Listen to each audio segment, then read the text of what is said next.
রিষড়ায় তৃণমূল কাউন্সিলরকে লক্ষ্য করে ডিম, জলের বোতল ও জুতো ছুঁড়ে মারল ক্ষিপ্ত জনতা। হুগলির রিষড়া পৌরসভার 20 নম্বর ওয়ার্ডে তৃণমূল কাউন্সিলর শীতল ঘটকের বাড়ি ঘেরাও করে বিক্ষোভ বিজেপির। তৃণমূল কাউন্সিলরকে উদ্ধার করল পুলিশ। বিজেপির অভিযোগ, তৃণমূল কাউন্সিলর দুর্নীতির সাথে যুক্ত, তাকে গ্রেফতার করে তদন্ত করুক পুলিশ।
এটা আমি রিষড়া পৌরসভার ঠিকাদার, 12 লক্ষ টাকার মতো পাই।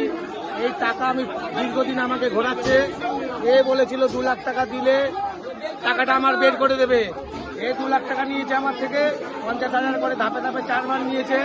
টাকাও দেয়নি ফেরত, টাকাও তুলে দেয়নি। আর আমাকে চমকায়, সব সময় চমকায়, তোর গাড় মেরে দেবো, তোকে চেক করে দেবো সব সময়। সেই ভোটের আগে গিয়েও আমার বাড়িতে বলেছিল 4 তারিখের পরে তুই পাড়াতে থাকতে পারবি না। ও আর ওর ছেলে গিয়ে চমকে এসেছিল। আমি থানায় সব লিপিবদ্ধ করে দিয়ে এসেছিলাম। হ্যাঁ, এখন পুলিশ বলছে ওর নামে কমপ্লেন দিন। কমপ্লেন অনেক আগেই দিয়ে এসেছি। আপনি এখন কি চাইছেন? আমি চাইছি ওকে অ্যারেস্ট করতে হবে। আরো প্রায় 2 কোটি, 2.5 কোটি, 3 কোটি টাকার মতো কাটমানি নিয়েছে। আগে লজেন্স বিক্রি করতো, আমার থেকে পয়সা চেয়ে চাল কিনে নিয়ে যেত।